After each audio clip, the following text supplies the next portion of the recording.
요한복음은 두 부분으로 나눌 수가 있습니다. 1장에서부터 10장까지 나눌 수 있고 11장에서부터 마지막 장 21장까지 나눌 수가 있습니다.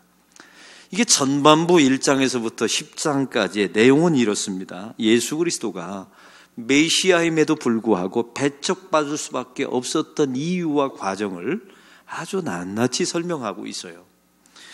이 과정을 통해서 예수님께서 우리에게 말씀하고 싶었던 것이 있습니다. 메시아로 이 땅에 오셨어요. 배척당합니다.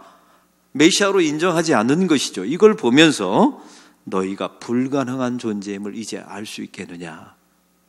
너희의 구원의 행위와 너희의 의로 구원받을 수 없다는 사실을 이제는 알겠느냐. 이걸 말하고 싶었던 것이 요한복음의 전반부 내용이었던 것입니다. 이걸 전해 들은 종교인들이 어떤 생각을 갖게 되었습니까? 받아들일 수 없어서 모의하여 예수님을 십자가에 죽이려 했다는 사실이죠. 이걸 통해서 우리는 알 수 있는 게 있습니다. 맞다. 인간은 구제불능이다. 스스로 구원할 능력이 없고 어떤 행위도 하나님 앞에 구원의 근거로 내놓을 만하지 못하다. 이걸 증명하기 위해서 전반부 요한복음 1장서부터 10장까지를 쓰게 된 거예요.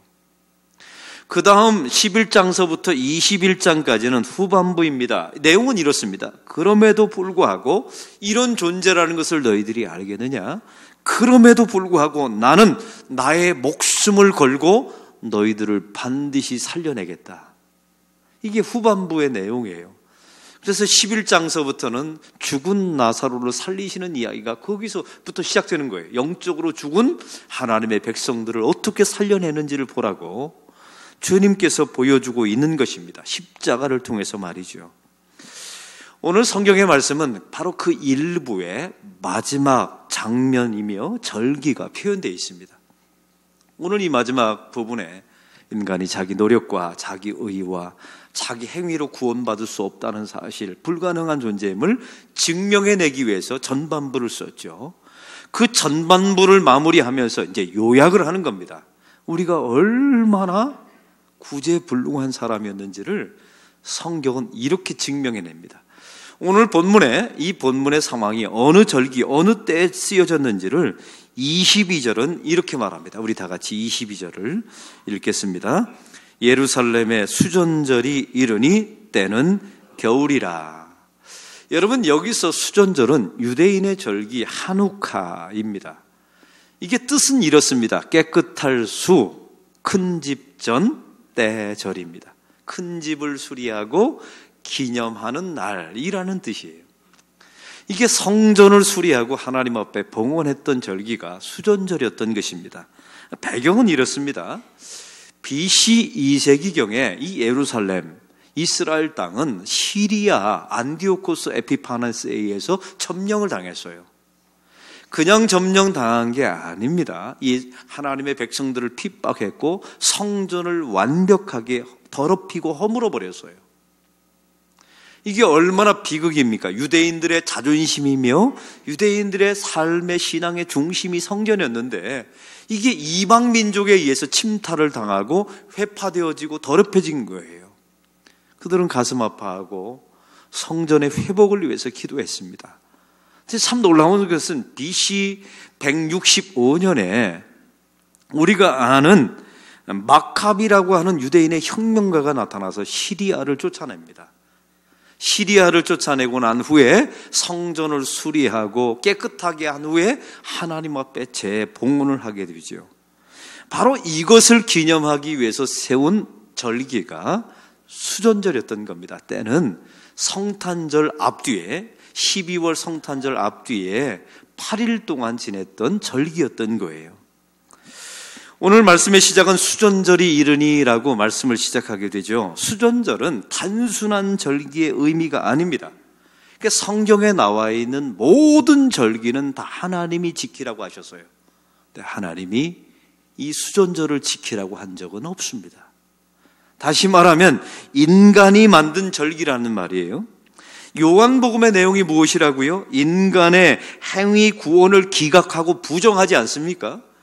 인간의 구원은 오직 하나님의 은혜로 구원받는 것이지 너희의 행위로 구원받는 것이 아니다. 이것을 반복하고 강조합니다. 그런데 사람들은, 유대인들은 자기의 종교적인 행위와 자기의 종교적인 열심을 내어놓으며 자랑해요. 그 대표적인 것이 수전절이었던 겁니다. 여러분, 마카비라고 하는 사람은 하나님을 믿었던 사람들이 아니었어요. 여러분, 지금도 마찬가지입니다. 지금은 우리는 12월이 되면 성탄절을 지키죠. 예수님이 이 땅에 오심을 기념하고 축하하는 성탄절을 지키지 않습니까? 근데 유대인들은 이 12월이 되면 성탄절을 지키지 않고 수전절을 지킵니다. 기가 막히죠?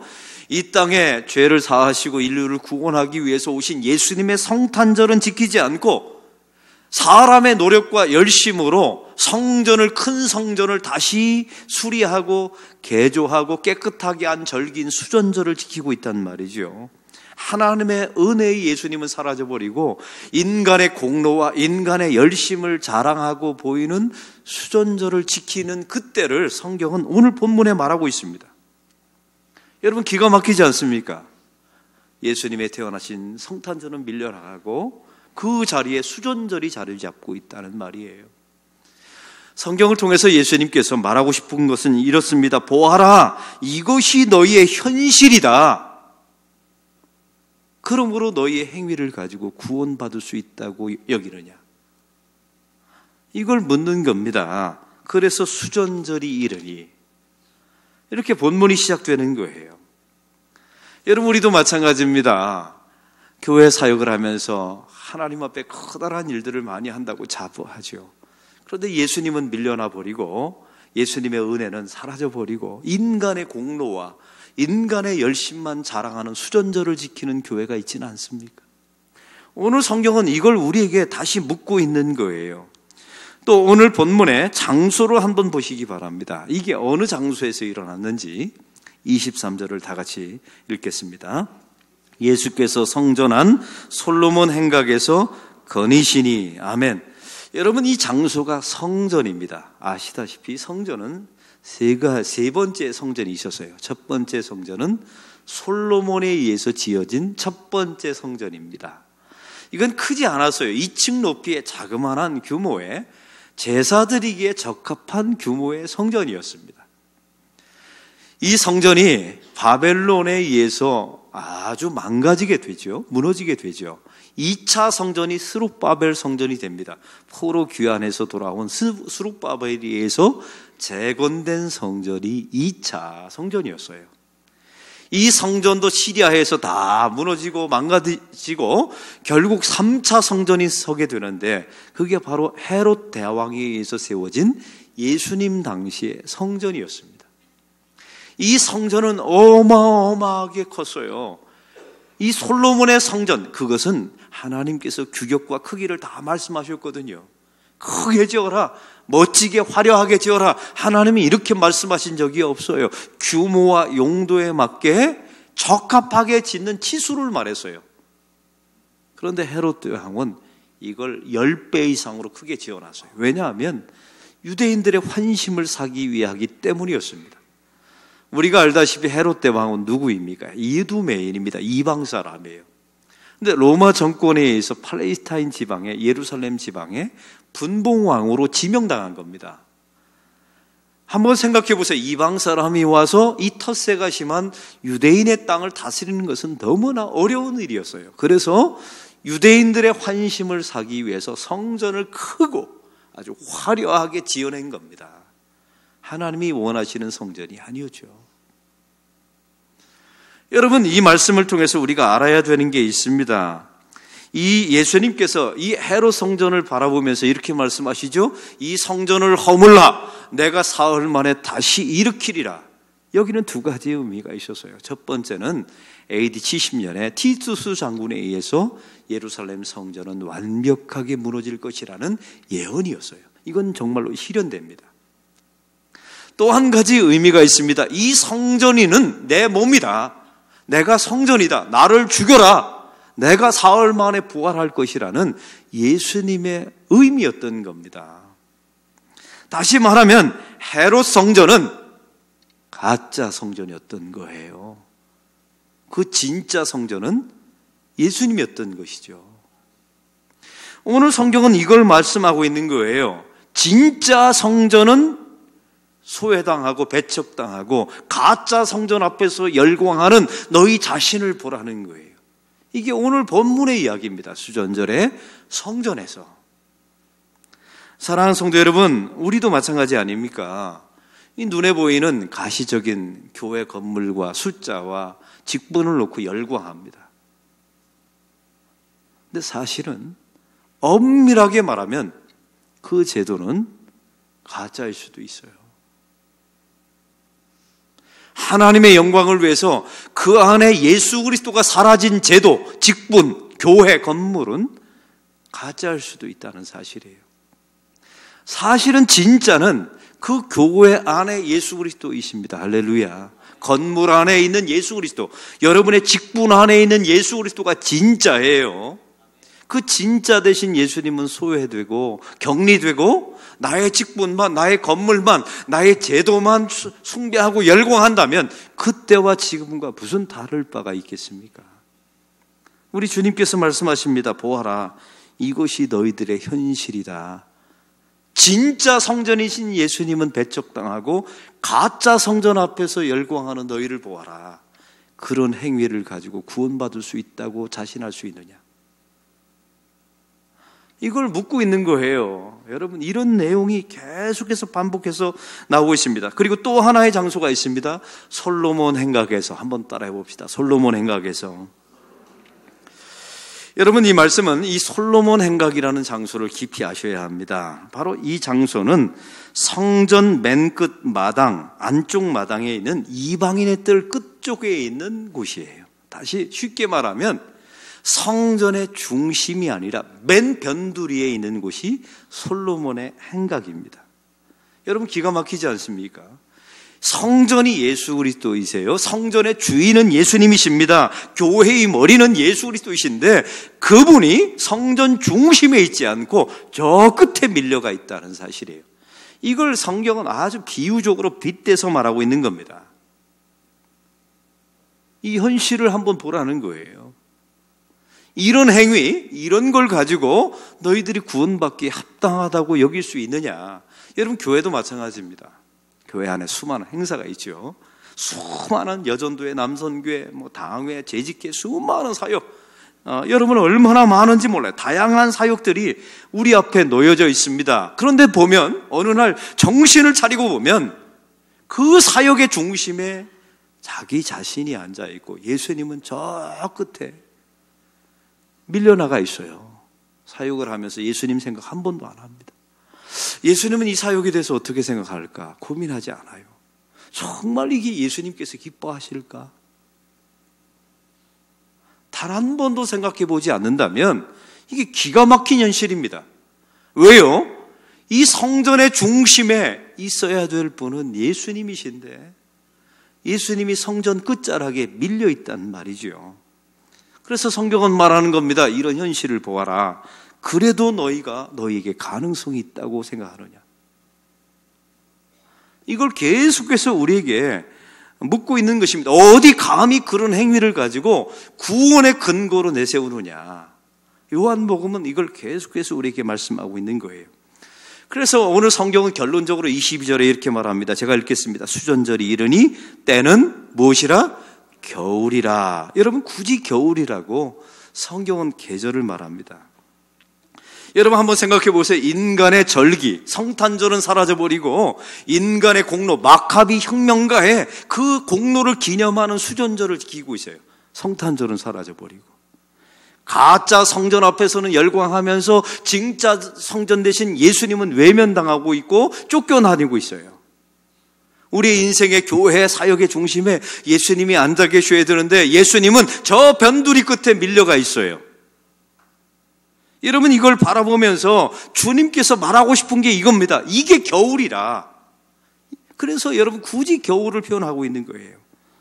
이런 신앙을 가지고 있는 사람을 두 가지로 요약할 수가 있습니다. 이런 사람들은 자신의 행위를 항상 의지합니다.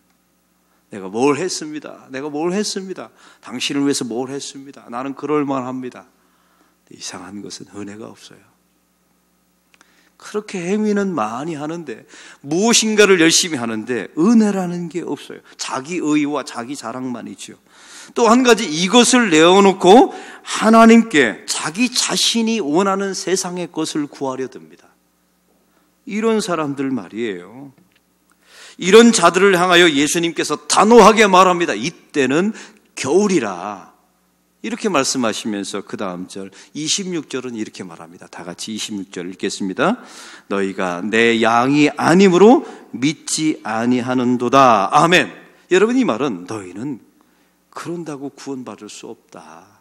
너는 내 양이 아니다. 이 말씀을 하면서 겨울이다라고 말씀하고 있는 것이죠. 그러자마자 이 말을 들은 유대인들이 돌을 들어 예수님을 치려했다는 것입니다. 사랑하는 성도 여러분, 이 내용을 보십시오. 어디를 봐도 구원의 근거가 없어요. 이런 사람들이 어떻게 구원을 얻을 수 있겠습니까? 불가능하죠. 그래서 성경은 우리에게 말씀하고 싶은 게 이거예요. 이게 바로 저와 여러분이라는 거예요. 유대인들이 그랬다, 바리새인이 그랬다, 이렇게 생각하지 마시고 누굴 닮았나요? 저와 여러분을 닮았습니다. 바로 여기에 우리의 실존의 고백이 있어야 되고, 여기에 커다란 우리의 자기 불가능성을 고백해야 돼요. 근데 놀라운 사실은 여기에 십자가가 출발된다는 사실 아십니까? 우리가 해도 안 되니까 하나님을 믿는다고 했는데 결국 이런 일을 벌이니까, 결국 안 되니까 바로 이 시점에 십자가의 필연성이 시작되는 겁니다. 우리 힘으로 안 되니까. 예수님이 십자가에 죽을 수밖에 없는 이유가 바로 여기에 있는 거예요. 내가 스스로 되었다면, 여러분 스스로 예수님을 내 인생의 중심에 모셨다면 예수님은 이 땅에 오지도 않았어요. 여러분, 하나님을 진짜 성전 되신 예수님을 받들 수 있는 준비가 되었다면 여러분, 예수님이 십자가에 죽지도 않았습니다. 여러분이 진짜 성탄절을 지키고 수전절을 우리가 그냥 지키지 않았다면 예수님은 십자가에 안 죽었다니까요. 여러분을 통해서 다 되는데 뭐하러 십자가에 죽으십니까? 안 되니까. 성탄절을 줬는데 성탄절은 지키지 않고 인간의 공로를 자랑하는 수전절을 지켜요. 가짜 성전에는 열광하지만 진짜 성전 되신 예수님은 핍박합니다. 자기 인생의 중심에 자기 자신이 앉아있고 예수님은 저 변방 솔로몬 성곽에 쫓겨가 있어요. 이게 안 되니까 예수님께서 결국 십자가를 선택하게 된 것입니다. 사랑하는 성도 여러분, 구원과 십자가는 가르친다고 되는 게 아니에요. 이거 훈계한다고 되는 게 아닙니다. 권고해서 되는 게 아니에요. 우리는 본래 안 되는 존재입니다. 불가능합니다. 그래서 십자가가 대신한 거예요. 할렐루야. 여기에 십자가의 필연성이 있는 겁니다. 어떤 성도는 저한테 이렇게 말해요. 목사님, 저는 가만히 있어도 됩니까? 구원에 대해서, 십자가에 대해서 가만히 있어도 됩니까? 예, 얼마든지 가만히 있어 보세요.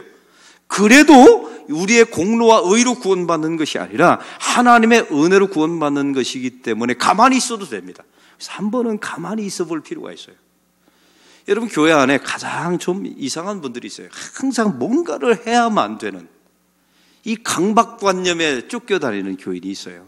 근데 얼마 전에 한 교인이 저를 찾아오셨어요. 목사님, 제가 교회 성가대도 하고 교사도 하고 모든 일을 하다 보니까 지쳤습니다.